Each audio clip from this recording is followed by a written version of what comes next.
Hello, my name is Raina Long, your hostess here on Hotel Home, and I have another special guest today.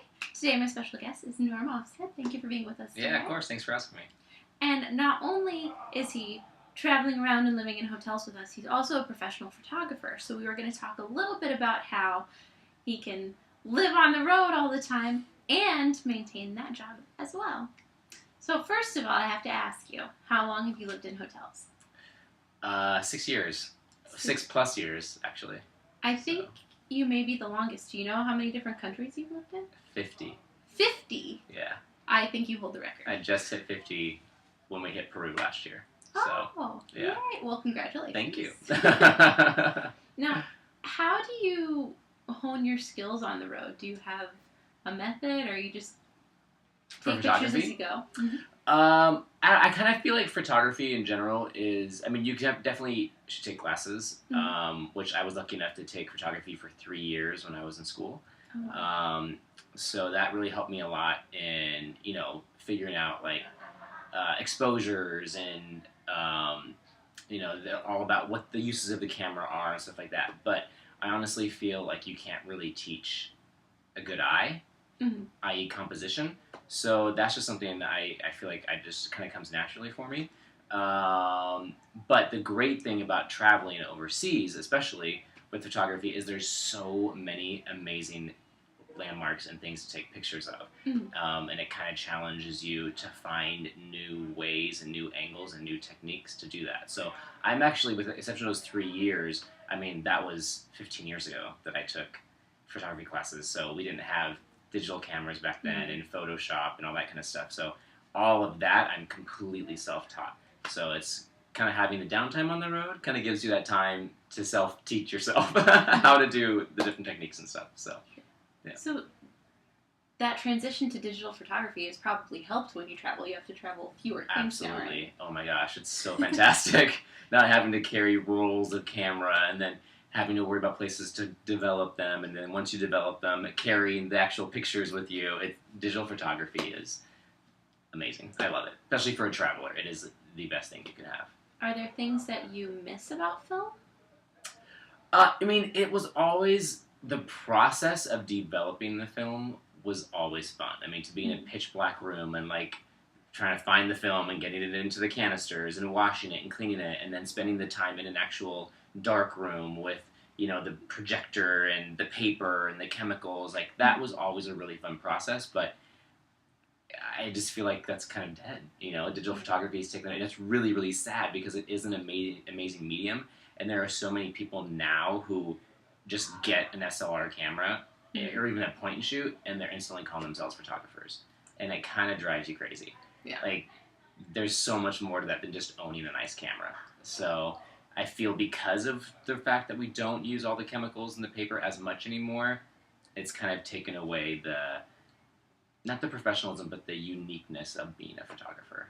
Yeah, I know if you look on Model Mayhem or even Craigslist anymore, Yes. You've got 800 people going, "Whoa, I'm a photographer doing this and this." Crazy. Or like I've attended friends' weddings and I watched the wedding photographer. Like my sister's a photographer as well, and we'll watch them and just be like, "What are they doing? Like, what?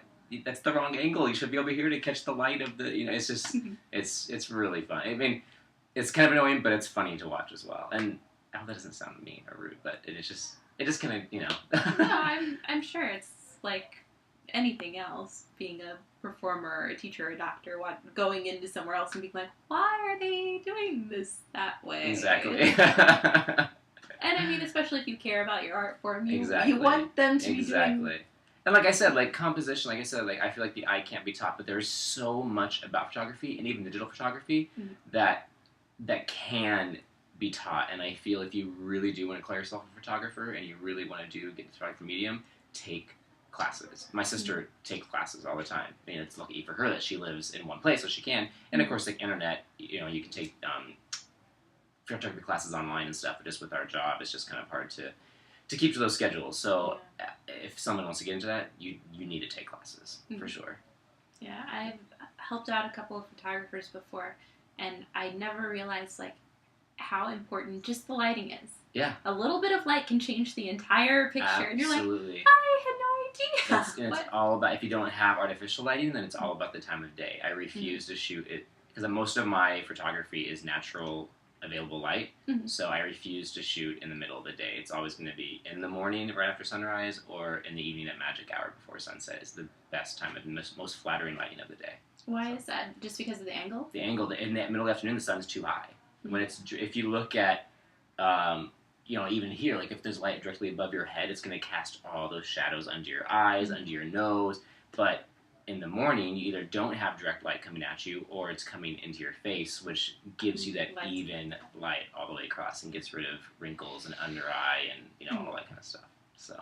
And that shooting with natural light helps you not have to carry any of that lighting equipment. Exactly, which is fantastic when you're traveling on the road.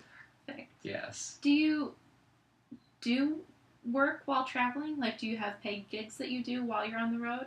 Yeah, I mean, one of my favorite things to do is headshots. And I've, when I used to work at Disney World way back in the day, 6 years ago, I spent 5 years there. And of course, I have a lot of friends now who live all over, whether they're working in Tokyo, Hong Kong, Disney Hong Kong, or Tokyo Disney, or whatever. They know when I'm coming to town, and they always like to keep their headshots updated. So it's so great to have the ability to have friends who live all over the world and still do the job that you love when you're overseas. So, where are you based right now? Are you still based in Florida? Phoenix. In Phoenix? Okay. So, do you work there when you're off as well? I work there, and I travel over the U.S. I've had, I do headshots a lot in Phoenix. I had a friend who lives in San Antonio who hired me to do her wedding. So I flew to San Antonio and did her wedding, and then I went she had 3 weddings, actually, within less than a week, in 3 different dresses. To the same person, though, right? To the same person, okay. of course. You never know. But she also travels as well for her job. So just like us, she has friends all over the world. So she had a San Antonio wedding for her friends and family, because she's originally from San Antonio. And then, again, she knows how to not travel with a lot of stuff. So she didn't take that dress with her to Orlando to have a wedding for her Orlando friends. So she bought another dress for the Orlando wedding.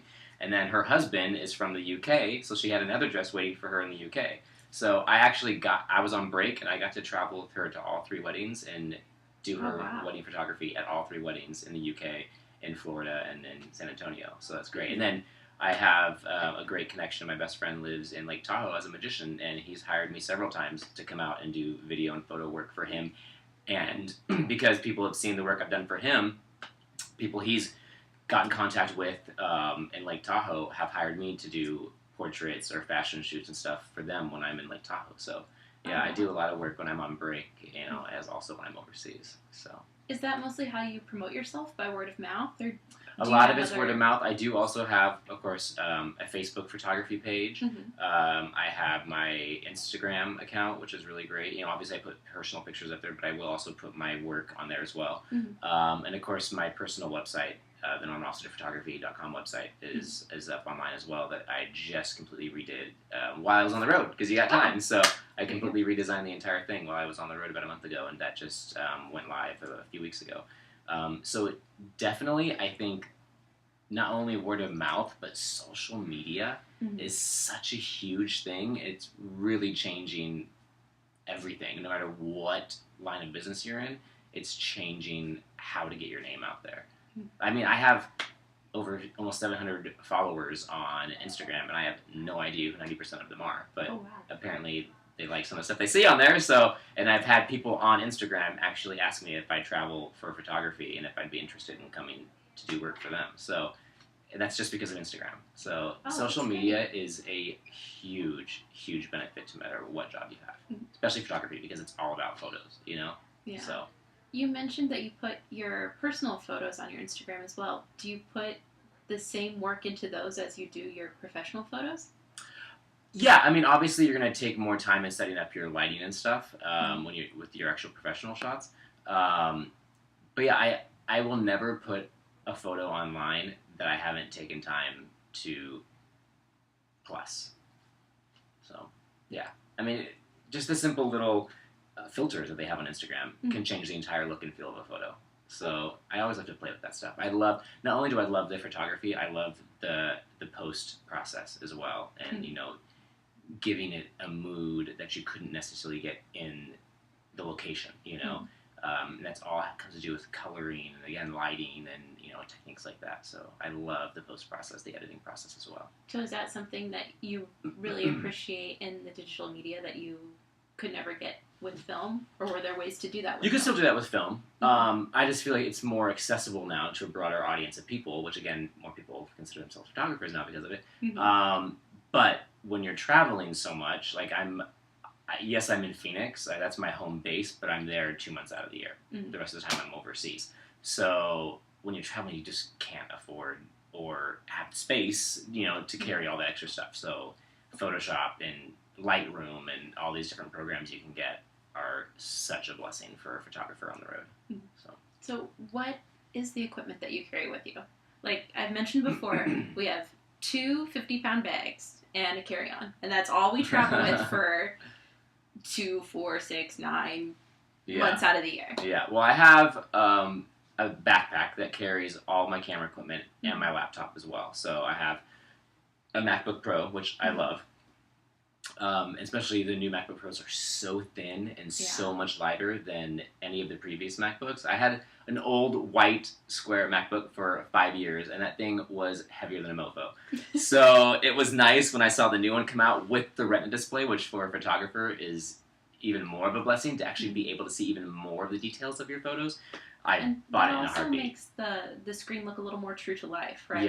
Yeah. It's just the details you can get on that Retina display are unlike anything before. So having that, my camera, of course, my Canon camera, which I love Canon, and 3 lenses, and then a battery grip that holds 2 batteries, so I can have even more life out of my camera. And it's always good to have extra battery. You never know where you're going to be on the top of Machu Picchu or at a beach in Thailand, and you don't want to run out of battery. So having that extra battery in the battery grip it doubles the life of your camera. So really, that's it. Like I used to travel a tripod, which I feel is such a benefit to have, but sometimes you just don't have the space with the job that we have. And I hate not having my tripod with me, but you just don't have the space. So I really just travel my camera, my 3 lenses, and my laptop. I just try to keep it all as compact and simple as possible. Very cool. Yeah. Now, I looked at your website, and you have a lot of like landscape and landmark, like you mentioned photography, and a lot of headshots. And you also mentioned doing wedding photography. Do you have a favorite type of shot that you like to take? I love headshots. I love, being that I come from a performance background. I've been doing theater ever since I was a little kid, all the way up through working with Disney in recent years. I love the art form of headshots and portraits in general. So I say that's what I lean more toward, and that's what I consider myself more of as a portrait headshot photographer. That being said, like I said earlier, like traveling overseas and seeing these amazing destinations, like landscape photography is an absolute joy as well. I don't like weddings. I really despise shooting weddings. And the only reason I did that one wedding is because it was one of my best friends and I couldn't say no to her. But I didn't treat the wedding as wedding photography. Like, we did her bridal shoot. I didn't treat it as a bridal shoot. I treated it as like a high-end fashion shoot. It was more about the fashion that she was wearing than it was the wedding that she was having. So it was my first wedding I ever did. It was probably my last wedding I'll ever do. But I was so happy with the photos and the way they came out, and she was ecstatic about them. And a lot of people who have seen them have actually mentioned that they look like something you'd see in a magazine more than you would see in someone's wedding album, which to me is like one of the greatest things you can hear as a photographer. So yeah, but to answer your question, I do enjoy more portrait and headshot. Do you have a lot of published work out there right now? I do have. I've been on a couple of magazine covers, and I've had an entire photo spread published in a magazine as well, and then also some newspapers. I have a lot of stuff that has shown up in newspapers all around the U.S. So, is that from traveling, or? It's actually more of my domestic stuff. Oh, okay. Yeah. Interesting. Yeah. So, do you think it benefits you more from traveling than you lose from not being in one place because of the inspirations and the meeting people? Absolutely. I feel like photography is so much about inspiration and where you get those inspirations. I feel like if you're living in one place, obviously if you live in one place, like there's photographers who live in one place and have a home base that are amazing. But for me, I don't always find myself to be the most creative person. I'm more inspired by what I see and the experiences I have. Mm-hmm. So to not have to live in Phoenix, Arizona, in the deserts 24/7, where I hate the heat, it's such a blessing for me to be able to travel overseas and experience these different cultures, and really see how they are in person. Because what you see in like media and stuff is not always what's really going on there. So to see like the Sydney Opera House or Uluru in the Australian outback or the Taj Mahal in India in person instead of in books, there's so much more inspiration you can find in person. Like I saw some of the places in books as a kid and I was like, I want to see that one day, never thinking I would get to see that in person. And then once you actually get there and see it in person, not only are you looking at the building like you are in a book, but to look at the building, to be able to smell the smells, to hear the sounds, to see all the commotion and stuff going around you, there's so much inspiration that you can take from everything that's going around you 360. I think it's just so much more. Do you ever like stand in that place and just take shots of the whole surrounding instead of just sometimes like the postcard and be like, this is the things that are around that postcard that you saw that time? Yeah, like, I love that because like I said, like in a book, like if you see a picture of the Eiffel Tower, what is every picture of the Eiffel Tower? It's like the Eiffel Tower. Yeah, and like I've seen some amazing pictures of the Eiffel Tower from different angles that normally don't see. Like the normal like tourist is going to go to get a picture next to the Eiffel Tower or holding their hand like they're holding the Eiffel Tower or leaning up against it. But get under it, get around it, get away from the park, like go to the top of buildings and by the rivers and see where it's coming out and what's around it, and just inspire yourself with more of the surrounding than what you see, in normal media. Like stop thinking of it as one object and think of it more as the whole composition. Exactly. Interesting. Do you book future events for when you're home while you're on the road?